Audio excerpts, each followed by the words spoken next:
Hey guys, welcome back to Andy's Dinosaur Reviews. And looking right there in front of you, you can see a nice gigantic Indoraptor standing in plain view. And that is because this is the brand new Mattel Jurassic World Fallen Kingdom Grab and Growl Indoraptor. This thing is just awesome, and it is honestly my favorite Indoraptor that they have come out with yet.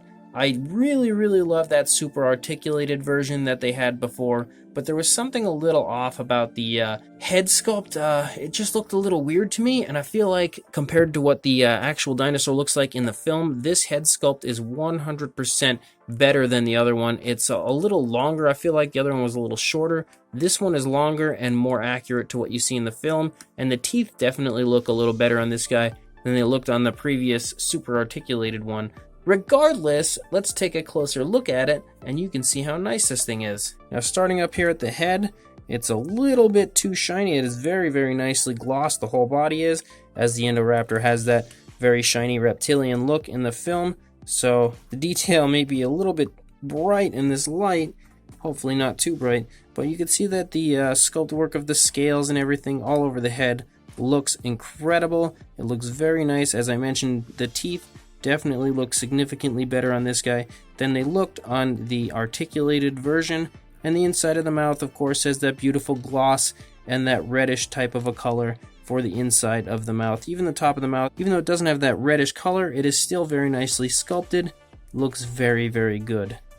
You will notice, however, that when we get to the eye area, you don't see any type of a pupil or anything, and that is because when you do the grab and growl feature, the eyes actually light up. So we will get to showing you that here in a little bit. Beautiful little red splotches of paint run back here behind the eye. That looks very nice. The upper part of the head looks very good as well as far as the sculpt. It's got some of those little quills sticking off the back of the head here. Those little feathery type quills that it has in the film. Coming down along the neck, you can see that the sculpt work of the scales looks beautiful. And then we hit the goldish type of stripe that runs along the side of the figure. That looks very cool. You can see there's significant articulation right there in the neck as he kind of thrashes around. The arms are very nicely sculpted, very large, as this is the grab and growl, so he grabs things, or attempts to at least. You can see some nicely done quills here on the arm. That's what I'll continue to call them, as they kind of look like quills to me, not porcupine quills, but quills regardless, feathery type quills. And then coming up here, you can see some more nicely done sculpt work as far as the scales go, all over this figure. The sculpt of this is phenomenal, as with all Mattel figures. It really looks nice. Even the underside looks good. There's the Jurassic facts code for anybody that's interested. And then the nice sculpt of the scales here on the side of the leg. Not too much in the way of muscle tone or anything. In fact, the legs actually look pretty scrawny, which I, for some reason, never really noticed that before. That's really scrawny. In the calf area, it's almost like his leg was deflated, but it still looks pretty good. The claws and stuff are all the same coloration as the rest of the body, as with a lot of the Mattel figures, but the feet are sculpted very nicely. They look quite nice. Coming up here into the tail, again, those scales look phenomenal all the way out. It looks just so reptilian. And you get to the underside, there are some nice smaller scales that have been sculpted. And you can see the one of the areas for the action features, which we will get to here in a minute. And then we run out the course of the tail. The tail is very nice, very long. And overall, I think that this thing just looks phenomenal, especially with this newer, updated head sculpt to make it look more like it actually does in the film. I really love the head sculpt. It does still have that little seam that kind of connects the front of the face, as a lot of the Predator dinosaurs have had this in the Jurassic World Fallen Kingdom line, but being such a dark coloration, you don't really notice it too well. Overall, though, a very cool looking Indoraptor figure. Now, the super articulated Indoraptor was popular simply because it had so much articulation, but honestly, this one does as well. You can see that the jaw is articulated, and the head has a little swivel right there. It also has mobility in this part of the neck, and in this part here. You can see there, the arms can move back and forth like that. and they can move here in the elbows. They're a little stiff, so you might want to move them around a little bit, but they're actually on a swivel. They can completely spin around. You should probably keep them like this, though, if you're going to use the grab feature of it. The wrist is also articulated. And then right here, the legs, of course, are articulated back and forth. They don't really go in and out like this too much, but a little bit. They have articulation in the knee, and then right here as well. And then the tail has articulation, but not too much, because the tail kind of controls the upper part of the body with a thrashing gimmick, similar to the Thrash and Throw T-Rex. And then there's a seam here, but there's no articulation in that part.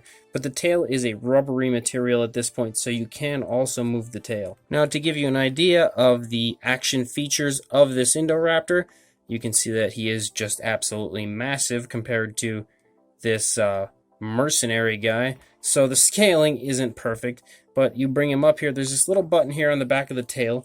If I get it in without knocking my mercenary over, right here, you pull it back, and he's going to grab with the hands. So you see he's got a hold of the guy, and then if you want, you can hold with the tail and then throw him around if you would like. So that's the grab feature. You can see the hands close. It makes that crunching noise. And as I mentioned, that the eye does light up. There you go. Looks very, very cool when he does that. He also has, on the underside, I showed you this little button here that makes him roar. It also helps him open and close his mouth, and again, the eyes light up.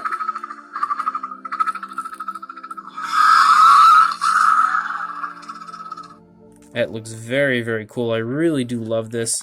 And you can, of course, grab your mercenary guy here when I get him to stand up with the biting feature. And then thrash and throw him if you would like. Dead. So this Indoraptor has some very cool features, and definitely I love the addition of the sound. At first I was a little iffy about the eye not being painted, especially for display purposes, but after actually playing with this thing for a few seconds and messing with its buttons, now I'm a 35-year-old man, I don't actually play with these, so don't get me wrong.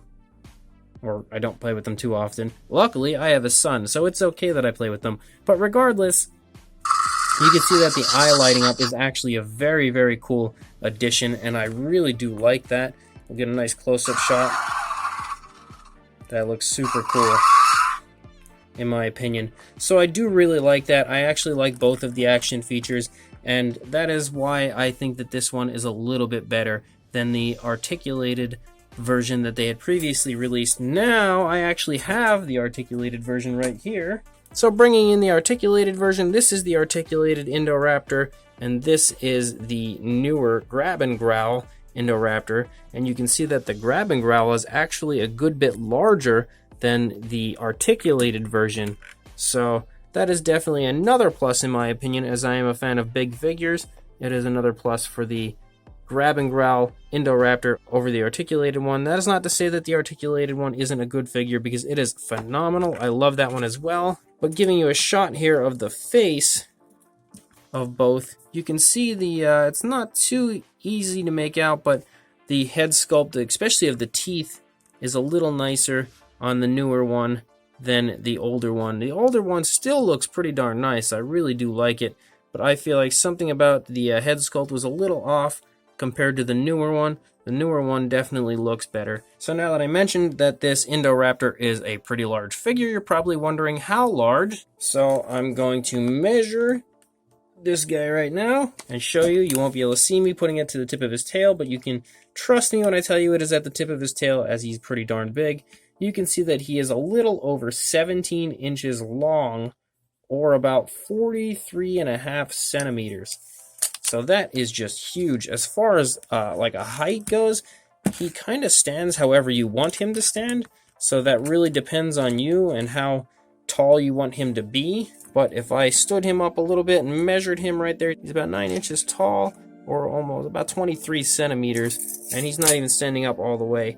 He's in this type of a position. So definitely a very, very big figure. And for a size comparison, there's Mr. Papo T-Rex. You can see that the Indoraptor is holding him nice and close because he loves him. But Regardless, you can see the Indoraptor is just huge compared to the Papo T-Rex. Numerous times I've mentioned that it's a big figure, and you can trust me and see right there for yourself. It is definitely a big Indoraptor. So again, another surefire win from the Mattel Jurassic World Fallen Kingdom line. This Indoraptor is phenomenal, like everything else they release. At this point, it is never a surprise to me when I get a new figure and I think, man, this thing is beautiful. At first, I was shocked at how darn nice these Jurassic World Fallen Kingdom figures are, but no shock out of me. They are all phenomenal, and they continue to be phenomenal. Mattel is just destroying it this year. The only issue that I've had with Mattel so far is that they're pretty terrible when it comes to actually getting these figures to where we want to buy them, especially in the US, or maybe it's actually the retailers that are terrible. Someone is really bad at it, because every time I go to the store, the shelves are almost always empty or nearly empty, and it really irritates the crap out of me, especially when it comes to this new Spinosaurus. He's so hard to find, and now I have heard that we may not actually even be getting any of the Spinosaurus figures in the United States, so we may all have to pay crazy scalper prices online. Hopefully that's not true, and hopefully we will get some at some point, but who knows at this point. Regardless, other than that issue, when it comes to getting the figures to us, these Mattel figures are all absolutely awesome. And one plus to this Indoraptor is, although he is, I believe, a Wave 2 figure, so he's newer, he is actually on the Target website. So you can actually purchase him from the comfort of your own home if you would like, and have him shipped straight to you or shipped to the store and picked up there.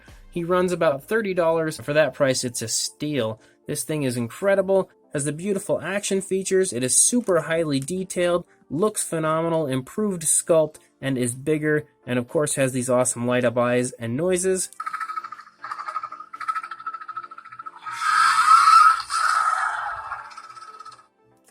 Just fantastic. I love this thing. So go ahead, click the link in the description, as I will throw one in there for you straight to Target's website where you can purchase it for yourself. And then please like, comment, and subscribe, and I will see you in the next review. Thanks for watching.